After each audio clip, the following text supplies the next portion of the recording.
गद्दी लगाने के लिए, भगवान की गद्दी लगाने के लिए क्या सिर्फ एक ही देवता काफ़ी है या कई देवताओं की पूजा करनी पड़ती है? भैरव बाबा, प्रेतराज जी, काली माता, गोगा जी महाराज, गोरखनाथ जी महाराज, जी कई सारे देवताओं को भी पूजना पड़ेगा गद्दी लगाने के लिए। अगर आपने कोई गुरु बनाया है तो गुरु ने अगर आपको गद्दी दी है तो गुरु का एक मेन इष्ट देवता जरूर होगा, एक मेन। अगर आप दीक्षा ले रहे हैं किसी से, वो गुरु आपका कई सारे शक्तियों की पूजा करता है, लेकिन उनमें से एक मेन शक्ति होगी, उसको सबसे पहले पूजना ही पड़ेगा आपको, बाकियों को पूजो या ना पूजो। जय श्री राम, जय श्री बालाजी महाराज। कैसे हैं आप सब? आशा करता हूँ सब अच्छे होंगे। हनुमान जी महाराज की कृपा आप सब पे हो रही होगी। एक बच्चे ने प्रश्न पूछा, उसका जवाब देते हैं और एक बहुत बेहतरीन जानकारी आपके लिए लेके आए कि गद्दी लगाने के लिए, भगवान की गद्दी लगाने के लिए क्या सिर्फ एक ही देवता काफ़ी है या कई देवताओं की पूजा करनी पड़ती है?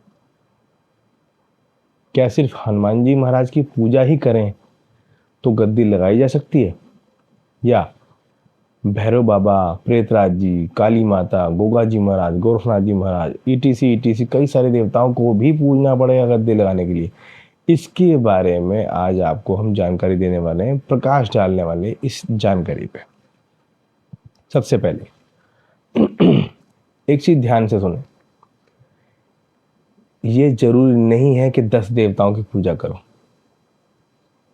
और ये भी जरूरी नहीं है कि एक ही देवता की हमेशा पूजा करो। हाँ, इन दोनों बातों में सबसे बड़ी बात यह है कि जिंदगी में हमेशा एक के ही पैर पकड़ो, एक ही देवता हो, एक ही भगवान हो, उसके साथ और देवताओं की पूजा नहीं करनी चाहिए, एक ही पूजा करनी चाहिए। अब आप बोलेंगे कि आप तो करते हो या कोई और देवी देवता जो गद्दी लगाते हैं वो सब तो करते हैं, तो इनके पीछे का रहस्य बताने वाला हूं मैं। सबसे पहले, जब हम हनुमान जी की भक्ति करते हैं या किसी देवी देवता की भक्ति करते हैं, तो भक्ति करते करते आपको स्वप्न दर्शन होते हैं, आध्यात्मिक दर्शन होते हैं, आध्यात्मिक उन्नति होती है, ग्रोथ होती है, चक्र ओपन होते हैं, सूक्ष्म तरंगें अध्यात्मिक जगत की, ब्रह्मांड की आपको टच करती हैं, ब्रह्मरंध्र आज्ञा चक्र खुलना शुरू होता है, ऊर्जा कुंडलिनी मूलाधार से सहस्त्रार तक उठनी शुरू हो जाती है और उठती है। बहुत लोगों को ये मालूम भी है और एहसास भी होता है। ऐसे में स्वप्न सिद्धि भी खुलती है, दिव्य दृष्टि भी खुलती है, आभास दृष्टि भी खुलती है, कपाट भी खुलते हैं, दिखना भी शुरू होता है, आभास मतलब मालूम चलना भी शुरू होता है, सच होना शुरू हो जाता है, कहा हुआ भी स्वप्न सिद्धि और वाक सिद्धि भी होती है। अब चलो ये तो सिद्धियां हो गई, लेकिन गद्दी लगाने की बात है, प्रश्न गद्दी के ऊपर है। क्या कई देवता की पूजा करनी पड़ती है? सबसे पहले, अगर आपने कोई गुरु बनाया है, ठीक है, तो गुरु ने अगर आपको गद्दी दी है तो गुरु का एक मेन इष्ट देवता जरूर होगा, एक मेन, सबसे ज़्यादा मेन। जैसे कि कई फिल्में होती हैं, देखो मैं आपको एग्जांपल दूंगा ना पूरा तरीके से, ऐसे तो आपकी दिमाग में छाप चली जाए। पूरी फिल्म देखी होगी आपने, एक ऐसी होती है जिसमें सिर्फ एक ही हीरो होता है ना। एक ऐसी फिल्म होती है जिसमें कई सारे हीरो होते हैं, कई सारे हीरो होते हैं, लेकिन उन कई सारे हीरो में एक मेन हीरो होता है। जब आप फिल्म देखते हैं तो समझ जाते हैं इनका मेन हीरो ये है, बाकी सब साइड हीरो है, छोटा छोटा रोल है सबका, है ना। मेन हीरो वो होता है, सबसे फीस ज़्यादा बड़ी वही लेता है, उसी का बोलबाला हर जगह होता है। और जब वो फिल्म आती है तो कहा जाता है कि भाई अक्षय कुमार की फिल्म है, बाकी सब तो छोटा मोटा रोल है सबका। तो वैसे ही आपको एग्जांपल देता हूँ मैं, जो आपका गुरु है, गुरु का कोई इष्ट होगा मेन। जैसे हम हनुमान जी की पूजा करते हैं, सबसे इष्ट वही है हमारे। बचपन से जब हमने होश संभाला है, गुगा जहरवीर जी की पूजा हमारे यहाँ होती हुई आई है, तो उसको हम छोड़ दें, नकार दें, ये गलत है। समझ रहे हो? हनुमान जी की पूजा हमने संकट की घड़ी में की, ठीक है। जब ऐसा संकट आया जो गोगा जी महाराज ने हमारी फाइल हनुमान जी को सौंपी, हमारी आंखों के सामने, खुली आंखों के सामने, उसके बाद से हनुमान जी की पूजा को करने के लिए कहा गया हमें। हनुमान जी की हमने पूजा की, बालाजी की पूजा की। हमें कोई गद्दी का लालच नहीं था, ना ही हमने कोई शरीर वाले गुरु बनाए, कि हम दरबार चलाएंगे बाद, नहीं, ऐसा कुछ नहीं था। हमने सिर्फ ये था कि हमारे घर में जो कोई संकट घुस गया ये ख़त्म हो जाए, ठीक हो जाए, बस हमें दैट्स इट, और कुछ नहीं चाहिए। किसी और की शरण में नहीं जाएंगे हम। उस दौरान हम काली माता के भगत के पास भी गए, हनुमान जी के भगत के पास भी गए, गोगा जहरवी जी के भगत के पास भी गए, मोहन राम बाबा के भगत के पास भी गए। ये सब चीज़ उनसे हटी नहीं, या यूँ कह लो हमारा समय नहीं था उस समय उस चीज़ को हटने का, क्योंकि शक्तियाँ तो सबके पास होंगी। और मेहंदीपुर बालाजी में हम जब डायरेक्ट ही आना शुरू किया हमने, तो वो संकट बालाजी महाराज जी ने हमारा काट दिया, है ना। तो शक्तियाँ सब जगह होती हैं। अब आते हैं कम टू द पॉइंट की गद्दी लगाने के लिए कितने, मैंने वही इसी पे आ रहा हूँ कि अगर आप दीक्षा ले रहे हैं किसी से, वो गुरु आपका कई सारे शक्तियों की पूजा करता है, लेकिन उनमें से एक मेन शक्ति होगी। जैसे हम हनुमान जी महाराज की सबसे मेन शक्ति है, हमारी सबसे पहली शक्ति है, सबसे ज़्यादा प्रभावित ऊर्जावान वही रहेगी मेन शक्ति उस गुरु की। उसको सबसे पहले पूजना ही पड़ेगा आपको, बाकियों को पूजो या ना पूजो, ठीक है। अच्छा, अब जब आप साधना करते हैं, मान लीजिए हनुमान जी की साधना की आपने, तो हनुमान जी की साधना करते करते आप ये देखेंगे हनुमान जी की तो शक्तियाँ प्राप्त होंगी ही आपको, कुछ कुछ शक्तियाँ, ज़्यादा बड़ा बोलना सही नहीं है, हनुमान जी की कृपा तो प्राप्त होगी ही आपको, लेकिन जिनकी आप पूजा नहीं करते वो शक्तियाँ भी आपके पास आ जाएंगी अपने आप, अपने आप। सबल सिंह जी की पूजा कभी ज़िंदगी में नहीं की हमने, केसरमल जी की पूजा कभी ज़िंदगी में नहीं की हमने, काली माता की पूजा कभी ज़िंदगी में नहीं करी, अब करनी। अब ये जब इन चीज़ों के, इन हनुमान जी की पूजा करते करते, हमारे जो मेन इष्ट हैं उनकी पूजा करते करते इनके दर्शन हो गए, इन्होंने कृपा देनी शुरू की, हाथ रखना सिर पर शुरू किया, जाइए तेरा वाला ये वाला काम हम इस तरह से कर देंगे, तेरा ये वाला काम हम इस तरह से, दरबार में ये वाला काम इस तरह से कर देंगे। और भी बहुत शक्तियाँ आई, उनके बारे में गुप्त रखना है, मुझे बताना नहीं है, ठीक है। जिसको किसी को, जो आज तक को देख भी नहीं पाया, वैसी वही शक्तियाँ, वैसी वही शक्तियाँ जो कोई देख ही नहीं पाएगा। इतनी सूक्ष्म है कि त्रिकालदर्शी दृष्टि वाला भी देख नहीं पाएगा, इतनी सूक्ष्म शक्ति। वो आई, वो अपने आप जुड़ती चली गई। तो जब जुड़ती चलेगी तो उनको भोग देने में कोई दिक्कत नहीं है, ठीक है। एक लौंग का जोड़ा भोग देने को, तो हम तामसिक तो कोई भोग देते ही नहीं है। बजरंगबली की महाराज की कसम, कभी जिंदगी में तामसिक भोग नहीं दिया, नहीं खाया कभी जिंदगी में। अपने परिवार बच्चों की कसम भी खा सकता हूँ मैं इसमें। तो सात्विक एक लौंग का जोड़ा देने में कोई दिक्कत नहीं है, अगर वो देवी देवता आपके साथ जुड़ते जा रहे हैं सिर्फ हनुमान जी की भक्ति से। गोरखनाथ जी के भी दर्शन हुए, बहुत बहुत बहुत बहुत शक्तियाँ हैं जिनके किसी को नाम भी नहीं पता, वैसे वही शक्तियों के दर्शन हुए। तो क्यों ना उनका लौंग का जोड़ा देने में क्या दिक्कत है, अगर वो खुद जुड़ रही हैं हनुमान जी की भक्ति करने के बाद। जिनकी भक्ति आपने नहीं करी वो जुड़ रही हैं, तो लौंग का जोड़ा देने में कोई भी दिक्कत नहीं है। अच्छा, अब 11 जब करो, जब उनका नाम को लौंग का जोड़ा दे दो उनको याद करके। अच्छा, अब गद्दी लगाने के लिए सारी शक्ति को जरूरत है नहीं, जो तुम्हारा मेन इष्ट है उसका नाम लेके बैठ जाओ बस, क्योंकि वो जितनी भी शक्ति तुम्हारे पास होंगी वो सारी पीछे चलेंगे, मेन इष्ट जो होगा आपका वो आगे चलेगा। मान लो 1 लाख शक्तियां हैं आपके पास, 1 लाख में से सबसे पहले नंबर पे वो होगी जो हनुमान, जो मेन इष्ट, जिसकी पागलों की तरह पूजा करता है, वो सब कुछ मानता है उसको, वो आगे चलेंगे। बाकी शक्तियां सारी 99,000 में जितनी बची वो सब पीछे रहेंगे। तो मेन वाले को मान लो, वो ही सबका नेतृत्व करते हुए चलेगा, वो सेनापति का रोल निभाएगा, समझ लो। तो गद्दी लगाने के लिए सिर्फ एक ही की भक्ति करो, बाकी शक्तियां अपने आप जुड़ती चलेंगी। भगवान अपने आप आपको शक्तियां सिद्धियां प्रदान करेंगे, ताकि आप ये काम कर रहे हैं अपने आप, वो शक्ति आपके साथ अपने आप ही जुड़ती जाएगी। कोई भोग नहीं मांगेगी, वो आपकी मर्जी हो तो दो, नहीं तो मत दो। अब मान लो 1 लाख दूध किसी के पास है, उसे 1 लाख आहुति थोड़ी दे, 1 लाख लौंग का जोड़ा थोड़ी देगा वो, है ना। मेन इष्ट को देगा, जो दो मुख्य याद है उनको देगा, और बाकी बोल देगा जो भूले बिछड़े हैं सब स्वीकार कर लो, बस सब खुश।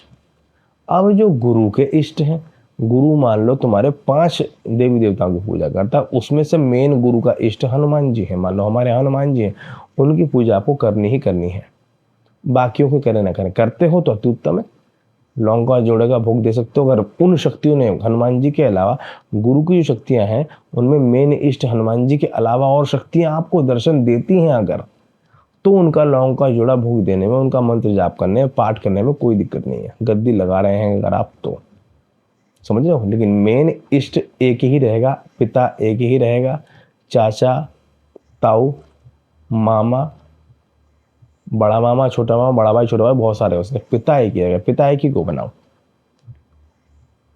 तो जब भी आप झाड़ा लगाएं तो मेन इष्ट का झाड़ा लगाएं। तो जब इष्ट के मंत्र का झाड़ा लगाओगे तो बाकी पीछे वाले अपने आप ही काम करेंगे, वो उसके सानिध्य में चलेंगे, मेन शक्ति के सानिध्य में चलेंगे, वो खुद उनके दूत बन जाएंगे। उनको पता है कि भाई ये गद्दी चलनी है तो प्रोसेस से चलनी है, आपस में मैं बड़ा तू छोटा, मैं बड़ा तू कर, ये मैं नहीं करूँगा, ये मैं करूँगा तू वो नहीं करेगा, ये काम करेंगे तो गद्दी चलेगी नहीं, बिगड़ जाएगी, गद्दी चल ही नहीं पाएगी। तो मेन इष्ट को लेकर के आप ध्यान करते चले जाएं, इष्ट ही सारे काम बनाते चलेंगे, जो पीछे जितने भी गण हैं वो इष्ट के गण ही बन जाएंगे और इष्ट के मंत्र के ही सारे काम बनेंगे, इष्ट के काम से भी।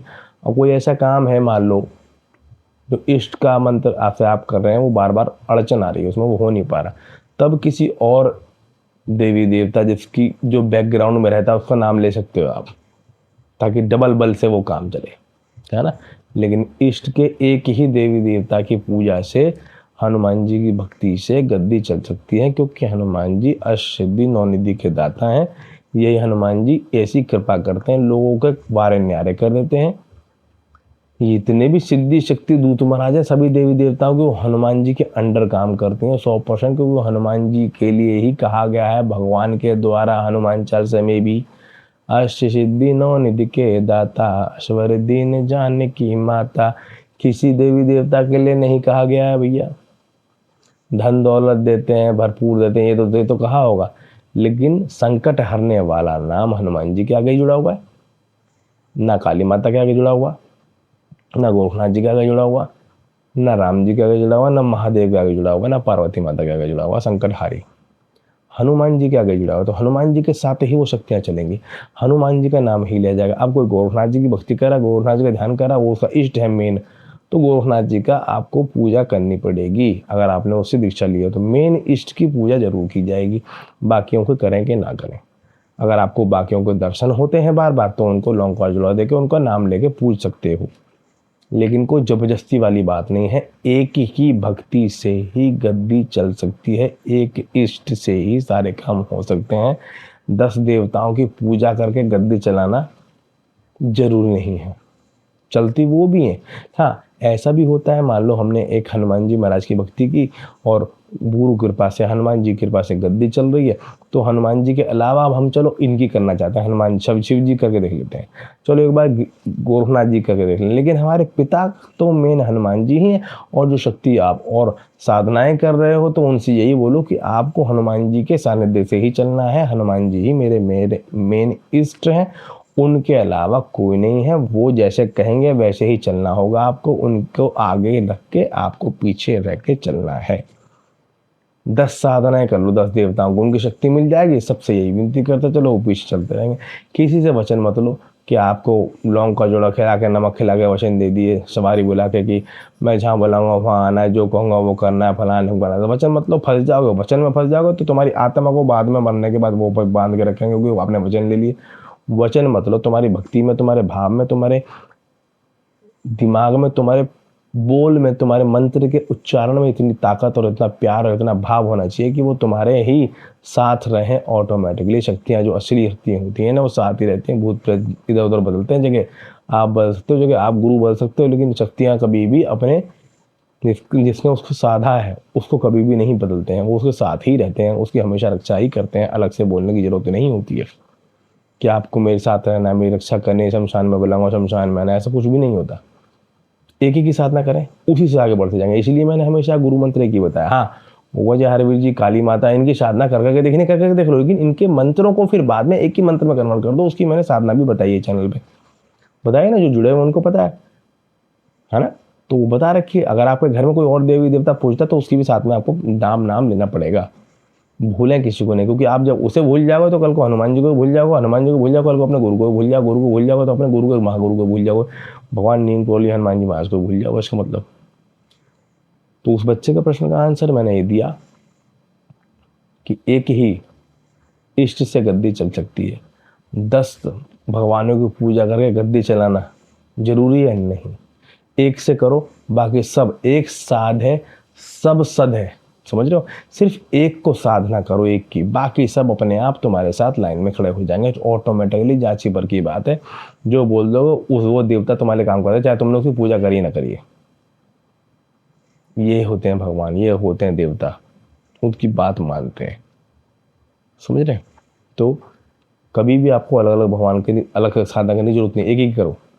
करके देखनी है तो कर लो। ऐसे कि भाई बहुत दिन से हनुमान जी करो कि मैं मन है चलो गोरखनाथ जी कर लेता हूँ, लेकिन हनुमान जी ही मेन रहेंगे। तो गोरखनाथ जी की गोरखनाथ शक्ति मिली, उनसे विनती करके आप साथ करोगे, लेकिन हनुमान जी ही चलेंगे आगे, आप चलोगे पीछे। किस तरीके से? उनका मन छोड़ के इसी गुरु मंत्र में ऐड कर लो उसको। ऐसे मैंने बताया, इस तरह से कुछ समय में साधना करते जाओ, ऐसे करने सारे काम बनेंगे तुम्हारे। ठीक है? हनुमान जी महाराज की जो मैंने आपको ये बात बताई है कि एक ही साधना को, कई मंत्रों की साधना अलग अलग ना करके एक ही मंत्र करें, एक ही शक्ति की करें, एक ही इष्ट की करें, एक ही देवता की करें, बाकी सारे देवता आपको दर्शन देंगे, अपने आप जुड़ेंगे आपके साथ। अलग अलग से करते हो तो फिर भी आपका मेन इष्ट एक ही रहेगा। ये नहीं होना चाहिए हनुमान जी को हटा दिया, आज गोरखनाथ जी को लिया, आज गोरखनाथ जी की साधना कर ली, 2 साल पाठ कर लिया, उसके बाद काली माता को ले, इन दोनों को हटा दिया, वो फिर आप वो बर्बादी के लिए जाएगा व्यक्ति। वो व्यक्ति हमेशा बर्बादी के लिए जाता है। तो मेन को आगे रखो, उसी को पूजो, उसके साथ सबका नाम ले सकते हो, नाम ले सकते हो। चाचा ताऊ बताया ना, चाचा ताऊ भाई मामा कई सारे हो सकते हैं, पिता एक ही होता, तो एक पिता बनाओ, एक ही की पूजा करो बस। सहायक देवता के रूप में किसी की पूजा कर सकते हैं आप। गुरु के साथ कई सारे हैं तो उनकी पूजा कर सकते हैं, अगर वो दर्शन देने कई सारे देते हैं तो गुरु के इष्ट की ही पूजा आपको करनी पड़ेगी, इष्ट की ही पूजा करनी चाहिए। ऐसा भी हो सकता है गुरु का इष्ट अलग हो, आपका इष्ट अलग हो सकता है। आप गोरखनाथ जी की पूजा करते हो और बालाजी के भक्त के द्वारा आप अपनी दीक्षा ले रहे हो, ले सकते हो, गुरु नाम ले सकते हो, वो चलेगी शक्ति साथ में। लेकिन हनुमान जी का ध्यान भी थोड़ा थोड़ा करना पड़ेगा आपको, क्योंकि शक्ति चलेगी कॉम्बिनेशन में। ठीक है ना? अलग इष्ट हो सकते हैं शिष्य और गुरु के, लेकिन एक होंगे तो अति उत्तम है, धारा प्रवाह चलेगी, है ना? जैसे मान लो एक पाइपलाइन दूसरी पाइपलाइन दूसरी है, एक में दूध जा रहा है, एक में पानी जा रहा है, दूध वाली ही होंगे ना दोनों तो एकदम से स्पीड से जाएगा, पानी और दूध वाली को कन्फ्यूजन होगी, इसलिए एक ही इष्ट वाले को चुनो तो ज़्यादा अच्छा रहेगा। और एक इष्ट, एक ही भगवान की पूजा करते हुए गद्दी चल सकती है, बहुत बढ़िया चलती है। 10 की पूजा करके गद्दी चलाओ, चलाते हैं बहुत लोग, लेकिन एक की करो, फिर बाद में एक एक करके सबकी धीरे धीरे करते रहो, वो एक अलग बात है। ये तो एक से ही सारे काम चलेंगे। ठीक है? आशा करता हूँ मैं आपको ये चीज़ क्लियर बता सका। हनुमान जी महाराज के पगारे करुणा करे, आप सभी समस्याओं का समाधान करें। सीताराम। ये गहन जानकारी आपके दिमाग में जब छप जाएगी तो समझ जाएंगे आपको क्या बताया मैंने आपको। जय श्री बालाजी महाराज।